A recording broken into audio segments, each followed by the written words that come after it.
I live in a huge condominium complex in Astoria, New York, that takes up about 2 city blocks. There are dozens of individual buildings that make up one whole complex, and each building has 4 stairwells at each corner, all leading up to a shared roof.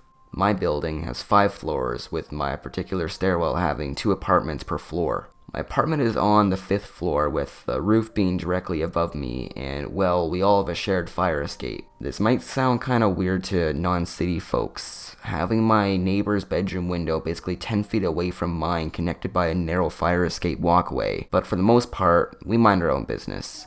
There's a burly guy on the 3rd floor that likes to climb the fire escape up to the roof, passing by the 4th and the 5th floor apartments as he goes up. This actually freaked me out the first time because I saw him go by my window while I was in bed. Why he doesn't just go up the stairwell to the roof is beyond me. The problem with old apartment buildings like mine is that during the winter, the radiators run on steam and just blast ridiculous amounts of heat, making a loud whistling noise as it comes up. I once lived in a building in Harlem where the radiators whistled and rattled. The heat controls are terrible, and you basically have the option of having it full blast or on low where barely anything comes out. So the only option for us is to keep the radiator turned on and crack open the window to let a little bit of cold air in. I have been keeping my bedroom window open and in since December of 2011 for this reason. I started reading Reddit No Sleep scary stories a month later in January of 2012. My computer crashed around then, and instead of getting a new computer to watch Netflix or play video games, I took to reading Reddit on my Droid X2 while in bed before going to sleep, of course. I would eventually wander to Reddit No Sleep stories, which was almost guaranteed to take me from a dramatically sleepy state to wide awake and paranoid within minutes. This awareness was actually how I believe Reddit No Sleep saved my life.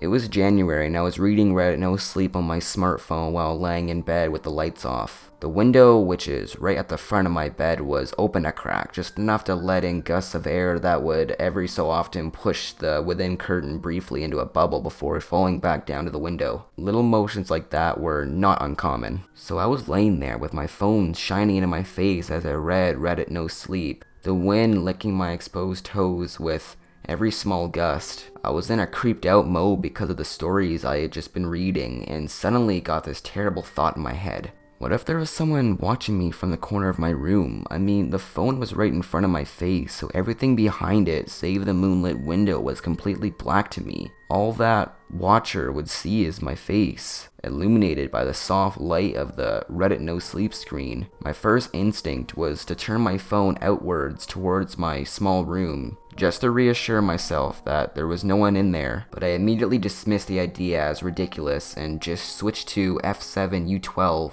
Before long, I was asleep. I woke up in the morning to the sound of my neighbor yelling at her crying child. Our bedroom shared a wall, making it impossible to not eavesdrop. Despite the muffled Spanish being the only thing I could distinguish, I still genuinely understand what she was saying. She was telling her daughter to stop being stupid and that it was just a bad dream. I pegged the daughter at around 5 years old based on the sound of her voice. I completely dismissed the incident and went about my day. About a week later, I was struck once again with that terrible feeling. I was reading Reddit No Sleep again and felt like I was being watched. This time, it was stronger than before. The moon was full and my room was slightly more lit than usual. My eyes wandered past my phone screen and scanned the room. There was my laundry basket, my dresser, and some other things. No strange shapes.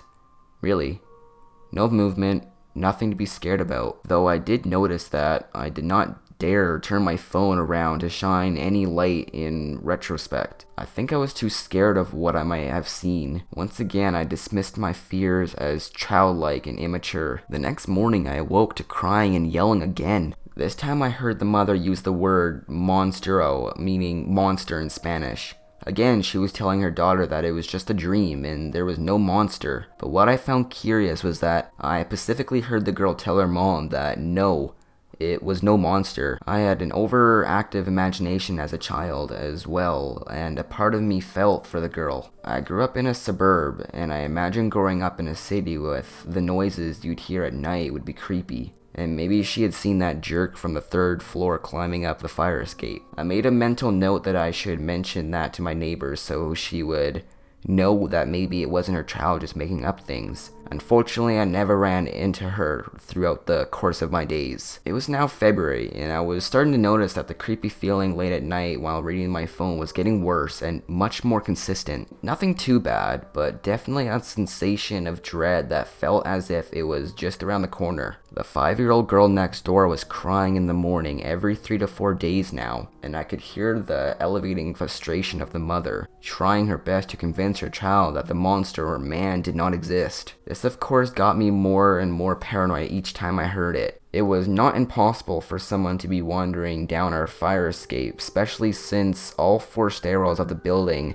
shared a roof and basically had access to it. What if this child was catching a peeping Tom looking through our windows late at night? I mean, I had a curtain up, but there was definitely cracks on the window side. I had a curtain up, but there were definitely cracks on the side that he'd be able to peer through. And of course, my window was open every night, as I assumed my neighbor's was. I tried to console myself by telling myself that the windows were heavy and that I would know for sure if someone tried to come inside in the middle of the night. And of course, a 5-year-old girl was probably just having nightmares or just had an overreactive imagination. Just the same, I made extra sure to keep my eye on the window at night right before I went to bed. If a man walked by the window, he would create a large silhouette, and I would be able to see him. Weeks passed, but I saw nothing. Then something happened. March 1st. There I was in my usual position, reading things on my phone right before going to sleep. I had been trying to stay away from Reddit No Sleep because up to this point I had been blaming my paranoia on the creepy stories of home invasions and stalkers. The wind was particularly strong on this night, and every few minutes a big gust would shoot through the crack in my window.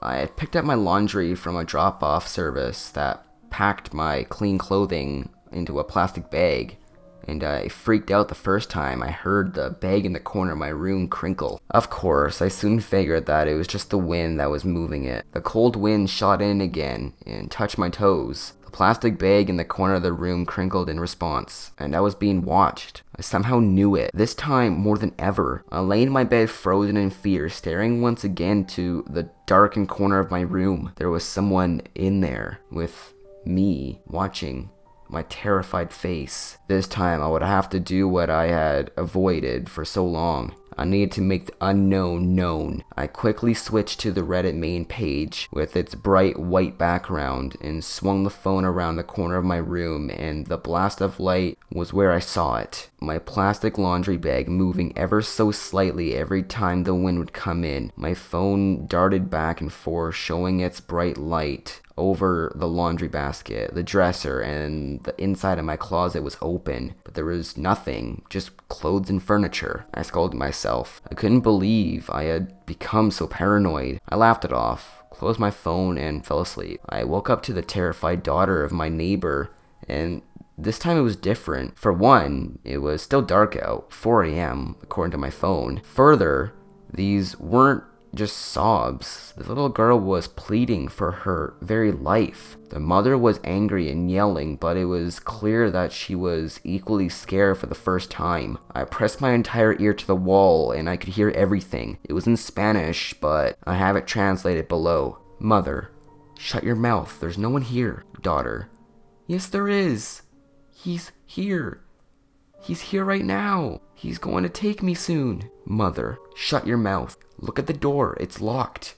Look at the window. It's open 1 inch. And I have a metal pipe blocking it from being open further. This is a small apartment. No one can be hiding here. I heard the mother ransacking the apartment, pointing out how no one was under the couch, under the bed, in the pantry. Each example was met with loud slams of furniture. The daughter just cried and repeated once more, "He's going to take me soon." I stayed awake the rest of the night, listening to the little girl cry herself to sleep. This brings me to the night of Sunday, March 4th. I woke up to the sound of the plastic bag in the corner of the room moving. I had emptied out my laundry earlier that day in the preparation for the week, but I had forgotten to throw out the bag. I remembered how I just left it on the floor. Oh great, I thought.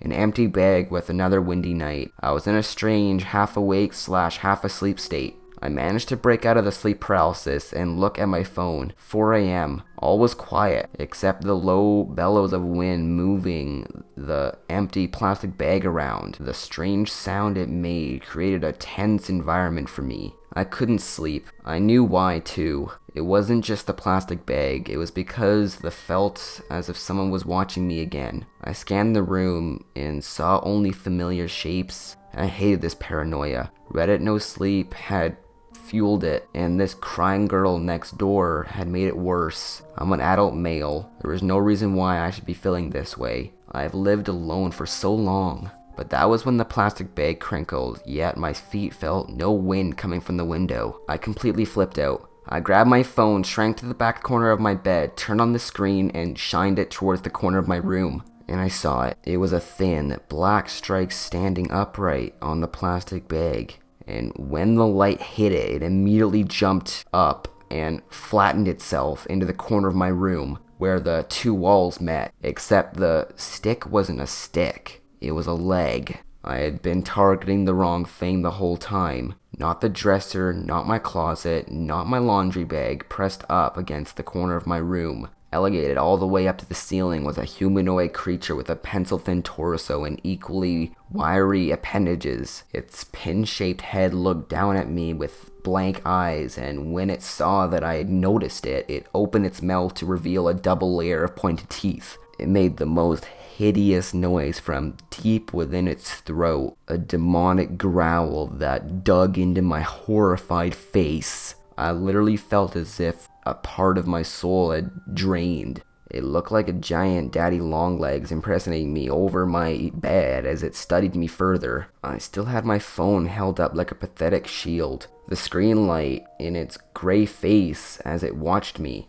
As with that brief moment of terror, it crept back and maneuvered under my window. I did not stop screaming over and over again, and I had no idea how much time had passed by. But then I heard my neighbor screaming in Spanish, my hija, which meant my daughter. I finally broke out of whatever had me frozen in place and leaped to the window. I jumped out onto the shaky fire escape, joining my middle-aged neighbor, who was already out there, shrieking and pointing. I followed her finger and saw the crooked thing scaling the brick wall with her shrieking daughter wrapped up in its long dangling arm. The daughter screamed out, "Mommy!" and looked back at us with dread-filled eyes as the thing rounded the corner of the building and out of our sights. The mother just kept screaming in Spanish over and over again. I turned back to my window in disbelief and saw my own reflection illuminated by the piercing moonlight. My whole body was shaking, and here are some pictures. The fire escape of my apartment. I'm on the top floor,